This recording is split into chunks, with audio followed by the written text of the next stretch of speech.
मत्ती तीसरा बाब। उन दिनों में यूहन्ना बपतिस्मा देने वाला आया और यहूदिया के बियाबान में ये मुनादी करने लगा कि तौबा करो, क्योंकि आसमान की बादशाही नजदीक आ गई है। ये वही है जिसका जिक्र यसाया नबी की मार्फत यूं हुआ कि बियाबान में पुकारने वाले की आवाज आती है कि खुदावंद की राह तैयार करो, उसके रास्ते सीधे बनाओ। ये यूहन्ना ऊंट के बालों की पोशाक पहने और चमड़े का पटका अपनी कमर से बांधे रहता था और इसकी खुराक टिड्डियां और जंगली शहद था। उस वक्त यरूशलेम और सारी यहूदिया और यरदन के गिरदोनवा के सब लोग निकलकर उसके पास गए और अपने गुनाहों का इकरार करके दरिया यरदन में उससे बपतिस्मा लिया।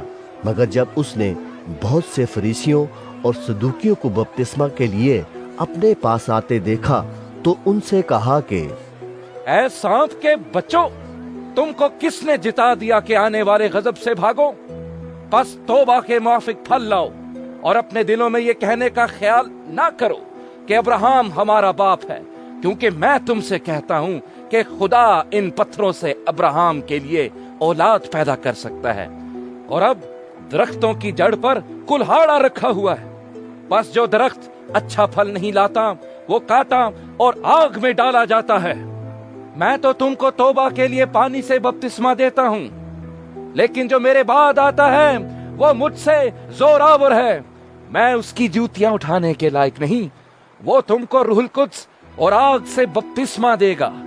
उसका छाज उसके हाथ में है और वो अपने खलिहान को खूब साफ करेगा और अपने गेहूं को तो खत्ते में जमा करेगा, मगर भूसी को उस आग में जलाएगा जो बुझने की नहीं। उस वक्त यीशु गलील से यरदन के किनारे यूहन्ना के पास उससे बपतिस्मा लेने आया। मगर यूहन्ना ये कहकर उसे मना करने लगा कि मैं आप तुझसे बपतिस्मा लेने का मोहताज हूँ और तू मेरे पास आया है। यीशु ने जवाब में उससे कहा, अब तू होने ही दे, क्योंकि हमें इसी तरह सारी रास्तबाजी पूरी करना मुनासिब है।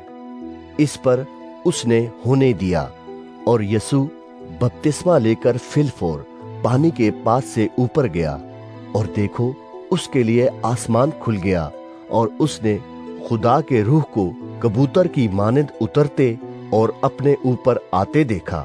और देखो आसमान से ये आवाज आई कि ये मेरा प्यारा बेटा है जिससे मैं खुश हूँ।